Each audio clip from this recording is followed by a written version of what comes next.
Welcome to the mystical land of Hampi, where every stone tells a story and every ruin echoes the glory of lost empire. ನಮ್ಮ ಹೆಮ್ಮೆಯ ಹಂಪಿ ಕರ್ನಾಟಕದ ಬಳ್ಳಾರಿ ಜಿಲ್ಲೆಯಲ್ಲಿ ನೆಲೆಸಿರುವಂತಹ ಒಂದು ಐತಿಹಾಸಿಕ ನೆಲೆ. ಇದು ದಕ್ಷಿಣ ಕನ್ನಡದ ಒಂದು ಅತಿ ಶಕ್ತಿಶಾಲಿ ಸಾಮ್ರಾಜ್ಯಗಳೊಂದು.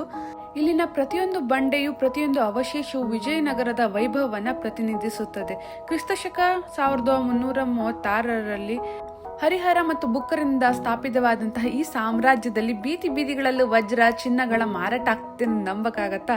ಅಷ್ಟು ಶ್ರೀಮಂತವಾದಂತಹ ಈ ಹಂಪಿಯನ್ನ 1565ರಲ್ಲಿ ತಾಳಿಕೋಟೆ ಯುದ್ಧದಲ್ಲಿ ಈ ಬಿಜಾಪುರ, ಗೋಲ್ಕೊಂಡ, ಅಹಮದನಗರ ಮತ್ತು ಬೀದರ್ನ ಸುಲ್ತಾನರು ಒಂದಾಗಿ ಸೇರಿ ವಿಜಯನಗರದ ಮೇಲೆ ದಾಳಿಯನ್ನ ಮಾಡಿ ನಮ್ಮ ಕಲೆಯನ್ನ, ನಮ್ಮ ಶಿಲ್ಪಕಲೆಯನ್ನ, ದೇವಾಲಯಗಳನ್ನೆಲ್ಲ ಭಗ್ನವನ್ನ ಮಾಡ್ತಾರೆ. ಆದ್ರೂ ಕೂಡ ಈ ಕಲೆಗಳು, ಕಲಾತ್ಮಕ ದೇವಾಲಯದ ಈ ವೈಭವ ಇನ್ನೂ ನಮ್ಮ ಸಂಸ್ಕೃತಿ ಮತ್ತು ಇತಿಹಾಸವನ್ನ ಜೀವಂತವಾಗಿರೋದನ್ನ ತಿಳಿಸುತ್ತೆ. ಈ ಹಂಪಿ ನೀವು ಟ್ರೈನಲ್ಲಿ ತಲುಪ್ತೀರಾ ಅಂದ್ರೆ ನಿಯರೆಸ್ಟ್ ಹೊಸಪೇಟೆ ಜಂಕ್ಷನ್ ಆಗಿರುತ್ತೆ. ಅಲ್ಲಿಂದ ನೀವು ಆಟೋ ಅಥವಾ ಬಸ್ಸನ್ನ ಮಾಡ್ಕೊಂಡು ಬರ್ಬೋದು.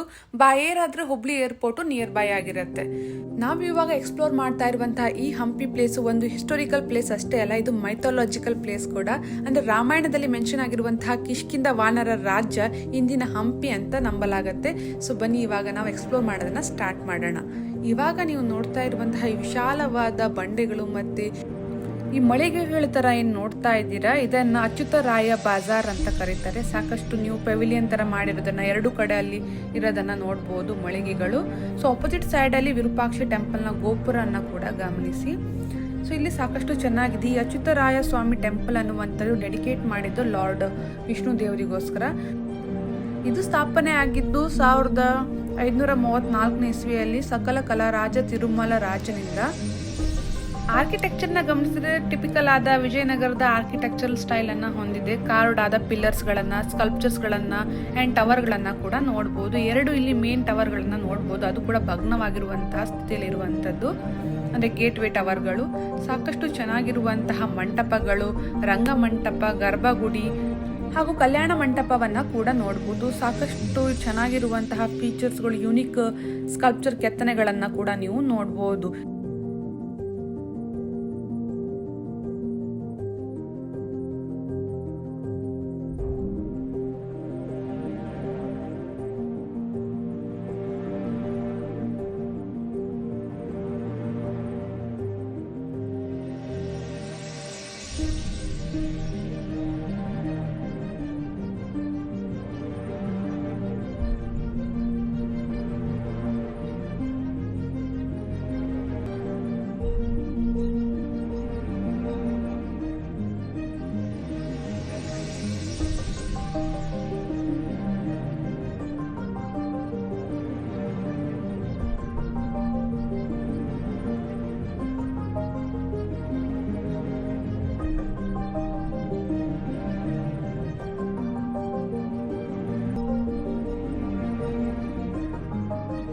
ಇವಾಗ ನೆಕ್ಸ್ಟ್ ನಾವು ಹೊರಟಿರುವಂಥದ್ದು ವಿಜಯನಗರ ಸಾಮ್ರಾಜ್ಯ ಶಿಲ್ಪಕಲೆಯನ್ನ, ಶ್ರೇಷ್ಠತೆಯನ್ನ ಎತ್ತಿ ತೋರಿಸುವಂತಹ ವಿಠ್ಠಲ ದೇವಸ್ಥಾನಕ್ಕೆ. ಇಲ್ಲಿ ಪ್ರೈವೇಟ್ ವೆಹಿಕಲ್ಗಳು ಅಲೌಡ್ ಇರಲ್ಲ. ಅವರ ಎಲೆಕ್ಟ್ರಿಕಲ್ ವೆಹಿಕಲ್ ಏನಿರುತ್ತೆ ಅದರಲ್ಲಿ ನೀವು ಹೋಗ್ಬೇಕಾಗತ್ತೆ. ಸೊ ಇಲ್ಲಿ ನೀವು ನೋಡ್ಬೋದಂತ ಪ್ರಮುಖ ಆಕರ್ಷಣೆ ಅಂದ್ರೆ ನಮ್ಮ 50 ರೂಪಾಯಿ ನೋಟಲ್ಲಿ ಇರುವಂತಹ ಕಲ್ಲಿನ ರಥ, ಸ್ಟೋನ್ ಚಾರಿಯಟ್ ಅನ್ನ ನೀವು ನೋಡಬಹುದು. ಹಂಪಿ ಅಂದ ತಕ್ಷಣ ನಮ್ಮ ತಲೆಗೆ ಬರುವಂತಹ ಪ್ರಸಿದ್ಧವಾದಂತಹ ಐಕಾನಿಕ್ ಇಮೇಜ್ ಅಲ್ಲಿ ಈ ಸ್ಟೋನ್ ಚಾರಿಯಟ್ ಇಂಪಾರ್ಟೆಂಟ್ ಆಗಿರುವಂತ ಅದನ್ನ ನೀವು ನೋಡಬಹುದು. ಹಾಗೆ ಮ್ಯೂಸಿಕಲ್ ಪಿಲ್ಲರ್ ಮಂಟಪವನ್ನ ನೋಡಬಹುದು, ಮಹಾಮಂಟಪನ ನೋಡಬಹುದು, ಕಲ್ಯಾಣ ಮಂಟಪ, ಹಾಗೆ ದೇವಾಲಯದ ಆವರಣವನ್ನ ಕೂಡ ನೋಡಬಹುದು. ಮಾರುಕಟ್ಟೆ ಬೀದಿಯನ್ನ ಕೂಡ ನೀವು ಗಮನಿಸಬಹುದು. ಇವಾಗ ನೀವು ನೋಡ್ತಾ ಇರುವಂತದ್ದು ಐಕಾನಿಕ್ ಸ್ಟೋನ್ ಚಾರಿಯಟ್.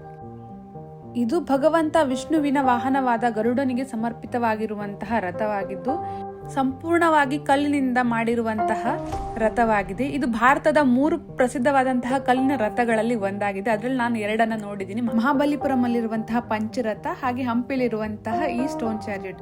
ಒಂದು ಉಳಿದಿರುವಂತದ್ದು ಒಡಿಸ್ಸಾದಲ್ಲಿ ಇರುವಂತದ್ದು, ಅದನ್ನು ಕೂಡ ಆದಷ್ಟು ಬೇಗವನ್ನು ನೋಡೋಣ.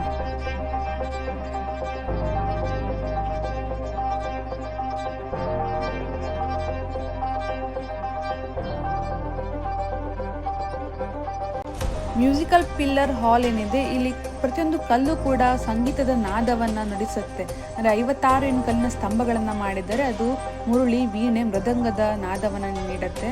ವಿಸಿಟರ್ಸ್ಗಳಿಗೆ ಅದನ್ನು ಟಚ್ ಮಾಡೋಕ್ಕೆ ಅವಕಾಶವನ್ನು ಕೊಡಲ್ಲ.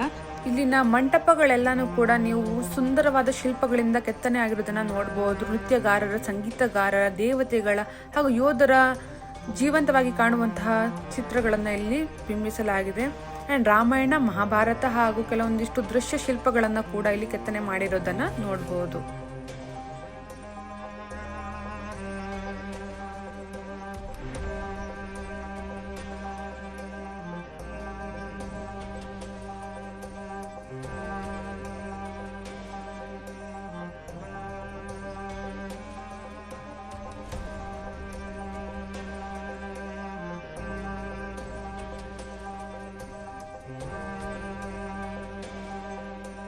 ಹಿಡಿದ್ರ ಮನುಷ್ಯ ಮಗು ಕೂಸ್ ಹಿಡ್ದಂಗ. ಆಮೇಲೆ ಹಿಂಗಿದ್ರೆ ಹನುಮಾನ, ಇಲ್ಲಿ ಇದು ಗುಡ್ಡೆ ಹತ್ತದಂಗ. ಹೌದು. ಆಮೇಲೆ ಹಿಂಗೆ ಹಿಡಿದ್ರೆ monkey plus monkey child, monkey baby. ಆಮೇಲೆ ಹಿಂಗೆ ಹಿಡಿದ್ರೆ ಸ್ನೇಕ್. ಹೌದು, ಅಷ್ಟೇ. Thank you so much.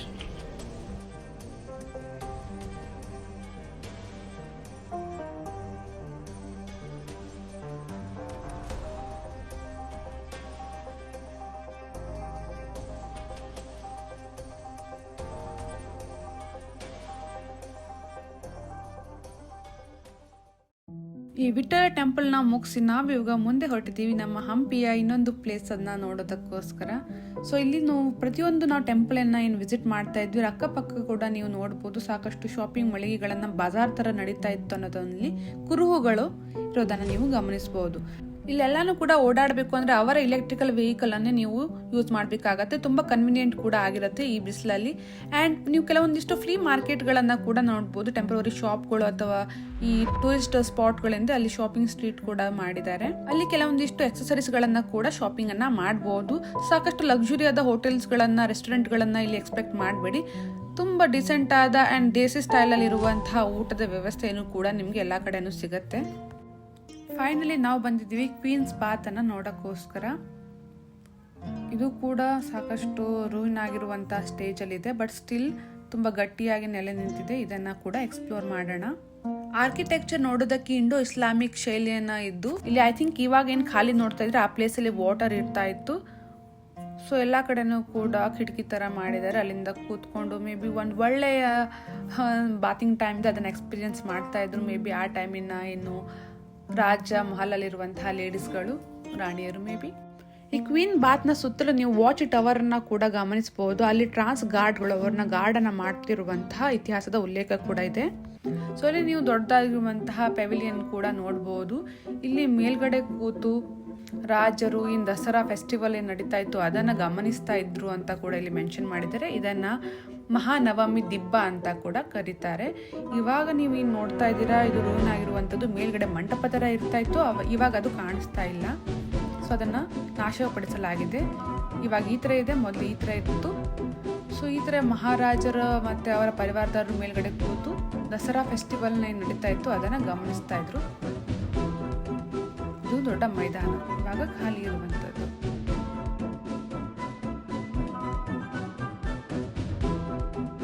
ಹಂಪಿಯ ಪ್ರತಿಯೊಂದು ಕಲ್ಲು ಗೋಡೆ ಕೂಡ ತನ್ನ ಇತಿಹಾಸವನ್ನ ಸಾರಿ ಸಾರಿ ಹೇಳುತ್ತೆ. ಅದೇ ರೀಸನ್ಗೋಸ್ಕರ ಹಂಪಿಯನ್ನು ಓಪನ್ ಏರ್ ಮ್ಯೂಸಿಯಂ ಅಂತಾನೂ ಕೂಡ ಕರೀತಾರೆ. ಸೊ ಇವಾಗ ನೀವು ನೋಡ್ತಾ ಇರುವಂಥದ್ದು ಪುಷ್ಕರಣಿ, ಸಾಕಷ್ಟು ವಿಶಾಲವಾಗಿರುವಂತಹ ಪುಷ್ಕರಣಿಯನ್ನು ಗಮನಿಸಿ. ಇದರ ಪಕ್ಕದಲ್ಲೇ ನೀವು ಒಂದು ಸೀಕ್ರೆಟ್ ಚೇಂಬರ್ ಅನ್ನ ಕೂಡ ನೋಡ್ಬೋದು, ಕಿಂಗ್ ಸೀಕ್ರೆಟ್ ಚೇಂಬರ್ ಅಂತ. ಬನ್ನಿ ಇವಾಗ ಅಲ್ಲಿ ಹೋಗೋಣ. ಮೇಲ್ಗಡೆಯಿಂದ ಈ ತರ ಕಾಣುತ್ತೆ, ಕೆಳಗಡೆ ನೀವು ಹೋಗ್ಬೋದು. ಕಿಂಗ್ಸ್ ಸೀಕ್ರೆಟ್ ಚೇಂಬರ್ ಅಂತ.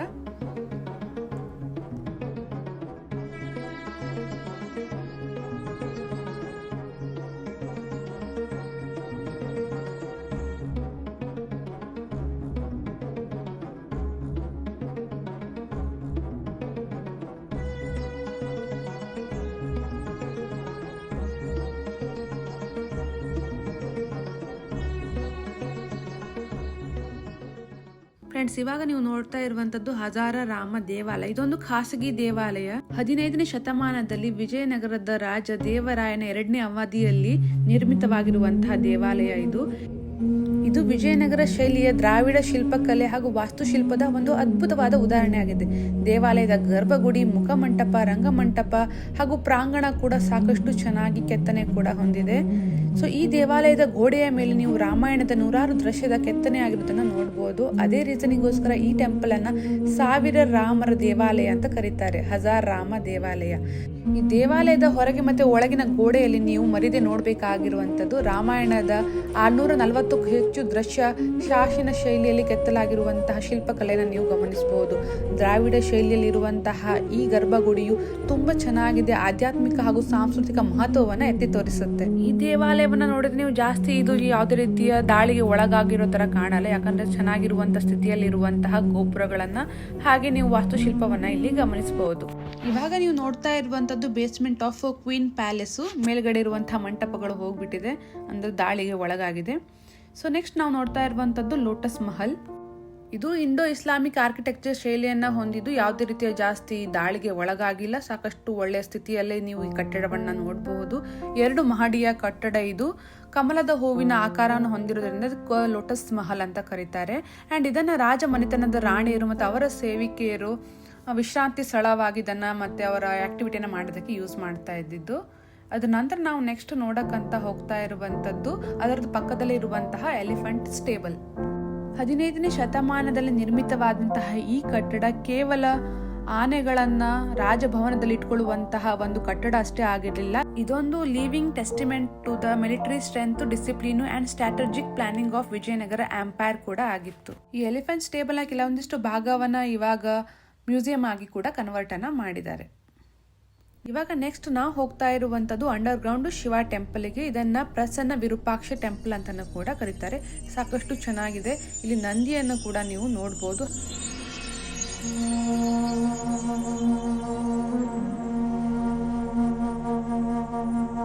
ಇಲ್ಲಿ ನೀವು ಭೋಜನ ಶಾಲಾ ಅಂತ ಅದನ್ನು ಕೂಡ ನೋಡಬಹುದು. ಸೋಲ್ಜರ್ಸ್ಗಳು ಎಲ್ಲರೂ ಕೂತ್ಕೊಂಡು ಇಲ್ಲಿ ಊಟ ಮಾಡ್ತಾ ಇದ್ರು ಅಂತ ಅದಕ್ಕೊಂದು ಕುರುಹನ್ನ ನೋಡಬಹುದು. ಇವಾಗ ನಾವು ಪ್ರಸಿದ್ಧವಾಗಿರುವಂತಹ ಲಕ್ಷ್ಮೀ ನರಸಿಂಹ ಗುಡಿ ಹಾಗೂ ಶ್ರೀ ಬಡವಲಿಂಗ ಗುಡಿಯನ್ನು ನೋಡಬಹುದು. ಈ ಕಲ್ಲಿನ ಶಿವಲಿಂಗವು ಸುಮಾರು 3 ಮೀಟರ್ ಎತ್ತರ ಇದ್ದು ಸದಾಕಾಲ ನೀರಿನಲ್ಲಿ ಮುಳುಗಿರುವಂತೆ ಇದನ್ನು ನಿರ್ಮಿಸಲಾಗಿದೆ. ನಾವಿವಾಗ ನೋಡ್ತಾ ಇರುವಂತದ್ದು ಸುಮಾರು 6.7 ಮೀಟರ್ ಎತ್ತರದ ವಿಷ್ಣುವಿನ 4ನೇ ಅವತಾರವಾಗಿರುವಂತಹ ಉಗ್ರ ನರಸಿಂಹನ ಅವತಾರ. ಇದನ್ನ 1509ರಲ್ಲಿ ವಿಜಯನಗರದ ಸಾಮ್ರಾಟ ಕೃಷ್ಣದೇವರಾಯರ ಕಾಲದಲ್ಲಿ ನಿರ್ಮಿತವಾಗಿರುತ್ತೆ. ಬಟ್ ಇದು ಸುಲ್ತಾನರ ದಾಳಿಯಿಂದ ಸಾಕಷ್ಟು ಭಗ್ನವಾಗಿರುವಂತಹ ಸ್ಥಿತಿಯಲ್ಲಿ ಇರೋದನ್ನ ನೀವು ಗಮನಿಸಬಹುದು. ನೆಕ್ಸ್ಟ್ ನಾವು ಇವಾಗ ನೋಡ್ತಾ ಇರುವಂತದ್ದು ಶ್ರೀ ಕೃಷ್ಣ ಸ್ವಾಮಿ ಟೆಂಪಲ್. ನೀವು ನೋಡ್ತಾ ಇರುವಂತಹ ಈ ದೇವಾಲಯವನ್ನ ವಿಜಯನಗರದ ಸಾಮ್ರಾಟನಾಗಿರುವಂತಹ ಕೃಷ್ಣದೇವರಾಯರು 1513ರಲ್ಲಿ ತಮಿಳುನಾಡಿನ ವಿರುದ್ಧ ವಿಜಯವನ್ನ ಸಾಧಿಸಿರ್ತಾರೆ. ಅದರ ಸ್ಮರಣಾರ್ಥಕವಾಗಿ ಈ ದೇವಾಲಯವನ್ನ ನಿರ್ಮಿಸಿರ್ತಾರೆ. ಈ ದೇವಾಲಯದಲ್ಲಿ ಇವಾಗ ಯಾವುದೇ ರೀತಿಯ ಮೂರ್ತಿ ಇಲ್ಲ, ಬಟ್ ಇದರ ಶಿಲ್ಪಕಲೆ ಹಾಗೂ ವೈಭವವು ಆ ಕಾಲದ ಶ್ರೇಷ್ಠತೆಯನ್ನು ಡೆಫಿನೆಟ್ಲಿ ಎತ್ತು ತೋರಿಸುತ್ತೆ. ಈ ದೇವಸ್ಥಾನದ ಗೋಪುರಗಳು, ಸ್ತಂಭಗಳು ಹಾಗೂ ಗೋಡೆಯ ಮೇಲೆ ಕೂಡ ಯುದ್ಧದ ದೃಶ್ಯಗಳನ್ನ, ದೇವತೆಗಳ ಶಿಲ್ಪಗಳನ್ನ ಮತ್ತೆ ಹಸ್ತಲಿಪಿಗಳನ್ನ ಕೂಡ ಇಲ್ಲಿ ಮೂಡಿರುವುದನ್ನ ನೀವು ನೋಡಬಹುದು. ಇವಾಗ ನೀವು ನೋಡ್ತಾ ಇರುವಂತ ಈ ಸುಂದರವಾದ ಮಂಟಪದಲ್ಲಿ 4.5 ಮೀಟರ್ ಎತ್ತರದ ಏಕಶಿಲೆಯಿಂದ ನಿರ್ಮಿತವಾಗಿರುವಂತಹ ಕುಳಿತಿರುವ ಭಂಗಿಲಿರುವಂತಹ ಗಣೇಶನ ವಿಗ್ರಹವನ್ನ ನೀವು ನೋಡಬಹುದು. ಇವಾಗ ನೀವು ನೋಡ್ತಾ ಇರುವಂತದ್ದು ಸಾಸಿವೆ ಕಾಳು ಗಣೇಶ. ಇದು ಸುಮಾರು 2.5 ಮೀಟರ್ ಎತ್ತರ ಇದ್ದು ಇದನ್ನ ವ್ಯಾಪಾರಸ್ಥರು ಏನ್ ಬರ್ತಾ ಇದ್ರು ವಿಜಯನಗರಕ್ಕೆ, ಅವರಿಂದ ನಿರ್ಮಿತವಾಗಿದೆ ಅಂತ ಒಂದು ನಂಬಿಕೆ ಇದೆ.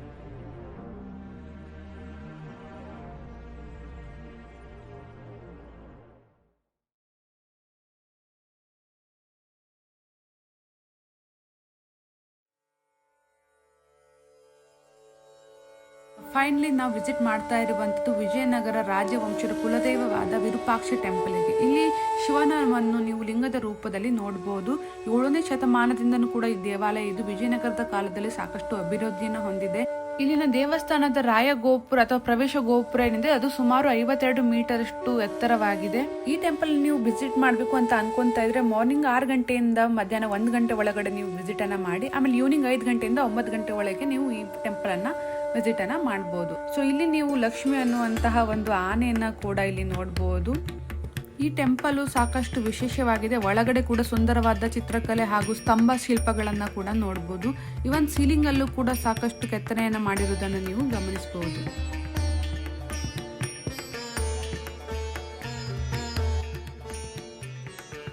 ಹಂಪಿಯನ್ನು ಹಾಗೂ ಹಂಪಿಯ ಸುತ್ತಮುತ್ತಲಿನ ಪ್ಲೇಸನ್ನು ನೀವು ನೋಡಿ ಮುಗಿಸೋಕ್ಕೆ ಮಿನಿಮಮ್ ಆದರೂ 4 ರಿಂದ 5 ದಿನಗಳು ಬೇಕಾಗುತ್ತೆ.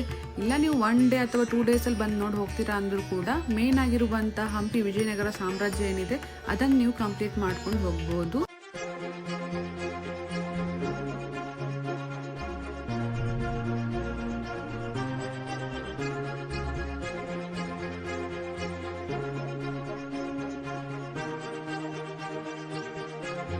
ಸೊ ಇದಾಗಿತ್ತು ನನ್ನ vlog. I hope vlog informative ಆಗಿತ್ತು, ನಿಮ್ಗೆ ಇಷ್ಟ ಆಯಿತು ಅಂತ ಅನ್ಕೊಂತೀನಿ. ಇಷ್ಟ ಆಗ್ತಾ ಇದ್ರೆ ಲೈಕ್ ಮಾಡಿ, ಶೇರ್ ಮಾಡಿ ಹಾಗೂ ಸಬ್ಸ್ಕ್ರೈಬ್ ಮಾಡೋದನ್ನ ಮರಿಬೇಡಿ. ಮತ್ತೆ ಸಿಗೋಣ ಮುಂದಿನ ವಿಡಿಯೋದಲ್ಲಿ. ಅಲ್ಲಿವರೆಗೂ take care, bye bye. Thank you for watching everyone.